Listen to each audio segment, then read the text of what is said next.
ನಮಸ್ಕಾರ ವೀಕ್ಷಕರೇ, ಜನರ ಕೂಗು ನ್ಯೂಸ್ಗೆ ಸ್ವಾಗತ. ವಾರ್ತೆಗಳ ಮುಖ್ಯಾಂಶ. ಜಲಸಂಪನ್ಮೂಲ ಸಚಿವ ಡಿಕೆ ಶಿವಕುಮಾರ್ ಹಾಗೂ ಹಿಂದಿನ ನೀರಾವರಿ ಸಚಿವ ಎಂಬಿ ಪಾಟೀಲ್ ಪರ್ಸೆಂಟೇಜ್ ಭಗೀರಥರು. ಶಾಸಕ ಎಸ್ ಪಾಟೀಲ್ ನಡಹಳ್ಳಿ ವಾಗ್ದಾಳಿ.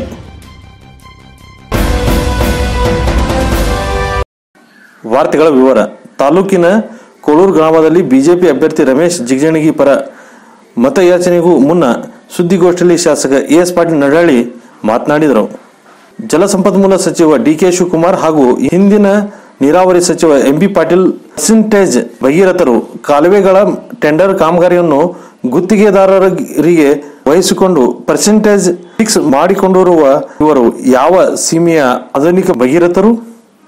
ಕಾಲುವೆ ಮಾಡೋದಕ್ಕೆ ಏನು ಪರ್ಸೆಂಟೇಜ್ಗಳನ್ನ ಫಿಕ್ಸ್ ಮಾಡಿದ್ರಲ್ಲ ಎಲ್ಲ ಟೆಂಡರ್ ಕಾಂಟ್ರಾಕ್ಟರ್ಗಳ ಹತ್ರ. ಇವತ್ತೇನು ನಿಮ್ಮ ಇನ್ನೊಬ್ಬ ಈಗಿರುವಂತಹ ಹಾಲಿ ನೀರಾವರಿ ಸಚಿವರು ಯಾರ ಹೆಸರು ಗೊತ್ತಿಲ್ವಾ? ಇಡೀ ರಾಜ್ಯದ ಜನಕ್ಕೆ ಮಿಸ್ಟರ್ ಡಿಕೆ ಶಿವಕುಮಾರ್, ಕನಕಪುರದ ಬಂಡೆ, ಕನಕಪುರದ ಗಿರಣಾಯಿತ ಬಂಡೆ. ನೀನು ಪರ್ಸೆಂಟೇಜ್ ಫಿಕ್ಸ್ ಮಾಡ್ಕಂತಿದ್ರಲ್ಲ, ನಿಮ್ಮನ್ನ ಪರ್ಸೆಂಟೇಜ್ ಭಗೀರಥರು ಅಂತ ಹೇಳಿದ್ರೆ, ಪರ್ಸೆಂಟೇಜ್ ತಗೊಳ್ಳೋದ್ರಲ್ಲಿ ಭಗೀರಥರು ಅಂತ ಹೇಳಿದ್ರೆ ತಪ್ಪಾಗ್ಲಿಕ್ಕಿಲ್ಲ. ಆದ್ರೆ ನೀರು ಕೊಡೋದ್ರಲ್ಲಿ ನೀವು ಭಗೀರಥರು ಅಲ್ವೇ ಅಲ್ಲ ಅಂತಕ್ಕಂಥದ್ದು. ಇನ್ನೊಂದು, ಮುದ್ದೇಬಿಹಾಳ ತಾಲೂಕಿನ ಆಧುನಿಕ ಭಗೀರಥ ಎಂಬಿ ಪಾಟೀಲ್ರ ಪ್ರಯತ್ನದ ಫಲವಾಗಿ ಈಗ ಮತ್ತೆ ಮುಳುವಾಡು ಯೋಜನೆಯ ವ್ಯಾಪ್ತಿಯ ಕಾಲುವೆಗಳಿಗೆ ನೀರು ಹರಿಸಲು ಆರಂಭವಾಗಿದ್ದು ತಿಂಗಳುಗಳು ಉರುಳಿದರೂ ನಂತರ ರೈತರಲ್ಲಿ ನಿಟ್ಟುಸಿರು ಬಿಡುವಂತಾಗಿದೆ. ಇದನ್ನು ನೋಡಿದ್ರೆ ನನಗೆ ನಗು ಬರ್ತದೆ. ಯಾಕೆ ಅಂದ್ರೆ ಇವರು ಯಾವ ಸೀಮೆ ಆಧುನಿಕ ಭಗೀರಥರು?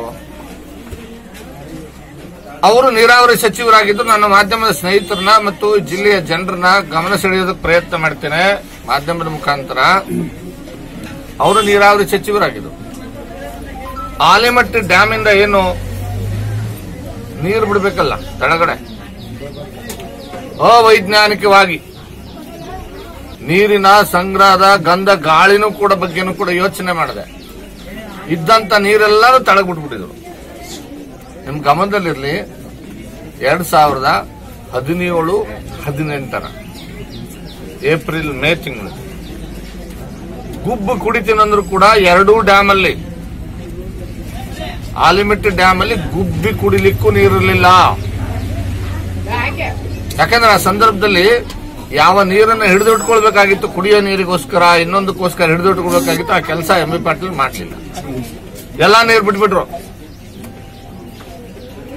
ಐಸಿಸಿ ಮೀಟಿಂಗ್ ಅಲ್ಲಿ ನಾನು ಪ್ರಶ್ನೆ ಮಾಡಿದ್ದೆ, 173 TMC ಶೇಖರಣೆ ಇರತಕ್ಕಂಥ ಎರಡೂ ಡ್ಯಾಮ್ ಅಲ್ಲಿ ನಿಮ್ಗೆ ತಳಗಡೆ ನೀರು ಬಿಡೋದಕ್ಕೆ, ನಾರಾಯಣಪುರ ಡ್ಯಾಮ್ ಇಂದ ತಳಗಡೆ ನೀರು ಬಿಡೋದಕ್ಕೆ ಅಧಿಕಾರ ಇರೋದು ಕೇವಲ 68 TMCಗೆ.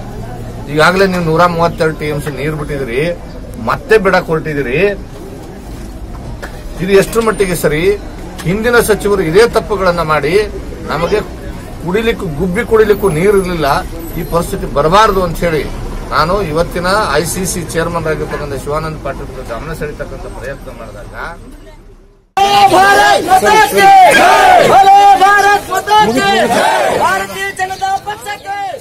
ಇನ್ನಷ್ಟು ಸುದ್ದಿಗಾಗಿ ನೋಡ್ತಾ ಇರಿ ಜನರ ಕೂಗು ಯೂಟ್ಯೂಬ್ ಚಾನಲ್. ಇದು ನಿಮ್ಮದೇ ಧ್ವನಿ.